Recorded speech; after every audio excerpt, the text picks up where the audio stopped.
Saudara, Ditlantas Polda Metro Jaya mulai menindak para pemotor yang melawan arah di Jalan Raya Lenteng Agung, Jakarta Selatan. Akhirnya ada tim gabungan dari kepolisian. Meski pelanggar menurun tak sebanyak kemarin, saudara, masih ada saja pemotor yang nekat melawan arah.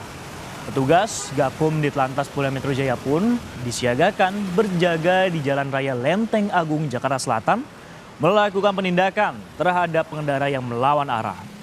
Pemotor yang melawan arah pun juga langsung ditindak dengan tilang mobile ITLE. Dan saat ini kita sudah bersama dengan praktisi keamanan berkendara Safety Defensive Consultant Indonesia, Sony Susmana. Selamat pagi Mas Sony.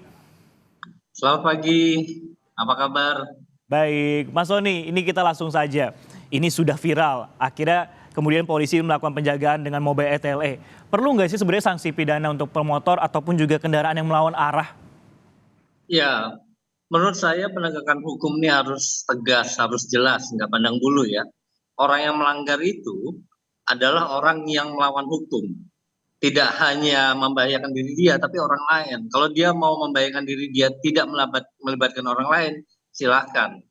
Ya, penting sekali langsung ditindak dari kasus yang kemarin. Karena setelah 1 hari kejadian kemarin, banyak sekali yang melanggar di tempat yang sama.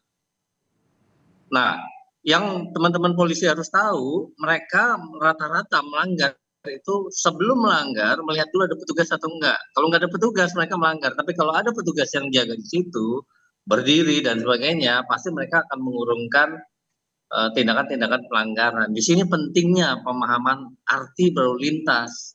Di sini ada sebuah tatanan peradaban lalu lintas yang dibuat supaya tertib nih, masyarakat harus paham sekali. Diciptakan supaya terbentuk budaya yang baik. Nah, budaya yang baik tersebut pasti minimal risikonya tuh kecil, gesekan bahayanya tuh rendah. Otomatis kita lebih baik lagi ketika kita melepas keluarga, teman, saudara di lalu lintas. Kalau sekarang dengan kondisi kayak gini kan kita semua worry. Nah, tapi kan kalau sejauh ini biasanya ini kan dilakukan penilangan, terus diambil surat-suratnya seperti itu, Mas Sony. Tapi kalau misalnya dilakukan penarikan motor atau mungkin dilakukan pidana ini seperti apa? Membuat efek jerakah kepada masyarakat sebenarnya? Ya mungkin sanksi hukumnya masih sangat-sangat murah ya, ditilang gitu. Kalau perlu ya pelanggar ini 1-2 kali di tempat yang sama ya ditahan motornya, kendaraannya. Karena sudah membahayakan. Kalau kemarin kita lihat ada satu penindakan knalpot brong, kemudian motornya ditahan, itu nggak membahayakan tapi mengganggu. Nah bagaimana sekarang pengendara yang sudah membahayakan, ini kan lebih parah. Kalau perlu ya ditahan 1 hari supaya mereka kapok. Dan selain kapok juga tentunya harus ada juga dengan penjagaan dari pihak kepolisian tadi, karena Mas Sony juga bilang nih dengan adanya pihak kepolisian ini membuat masyarakat jadi enggan untuk melakukan pelanggaran khususnya putar balik. Nah, kalau mungkin Mas Sony lihat sendiri atau mungkin amati sebenarnya, apa sih yang membuat masyarakat kemudian melakukan, salah satu contohnya adalah lawan arah, apakah karena jaraknya dekat atau sudah lazim dilakukan oleh banyak masyarakat atau seperti apa Mas Sony?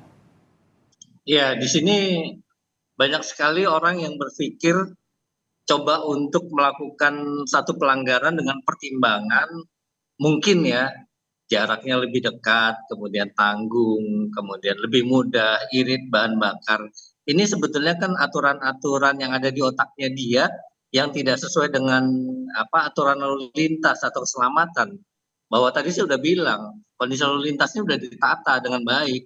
Jadi semua harus patuh. Ketika mereka berpikir sebaliknya demi egonya, harusnya itu tidak dilakukan. Kenapa? Karena membahayakan. Nah, kan kita bahasnya juga masalah membahayakan nih. Kalau kemarin kita lihat menghindari kendaraan, akhirnya justru menabrak setidaknya 7 motor seperti itu Mas Sony. Kalau pengendara yang seperti ini, dilihatnya sendiri dari kacamata Mas Sony itu bisa disebut korban juga nggak sih sebenarnya? Kalau sudah melanggar sebenarnya bukan korban ya, sekalipun dia yang cedera. Jadi memang sebaiknya hukum ini ditegakkan, aturan-aturan itu jelas supaya clear. Karena kalau kita lihat kondisi kecelakaan di Indonesia, itu mana yang lemah itu dianggap korban. Nah kalau kejadian kemarin kecelakaan itu kan ada satu truk melawan 7 motor. Berarti yang melanggar kira-kira ada 7 motor kan. Hmm. Nah, tapi Nah, kan mereka bukan korban, mereka adalah pelaku kejahatan menurut saya. Mereka justru yang menjemput bahaya kok.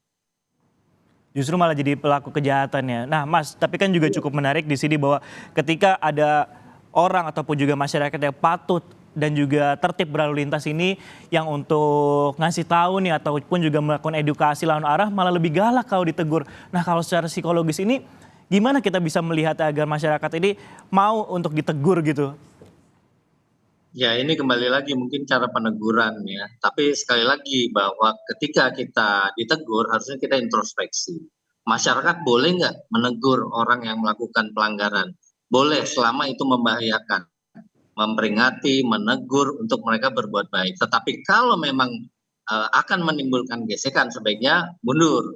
Tetapi paling tidak kita sudah berbuat baik menegur mereka. Kenapa? Membahayakan tadi. Nah, kasus kemarin ada YouTuber melakukan eh, peneguran segala macam kemudian terjadi konflik.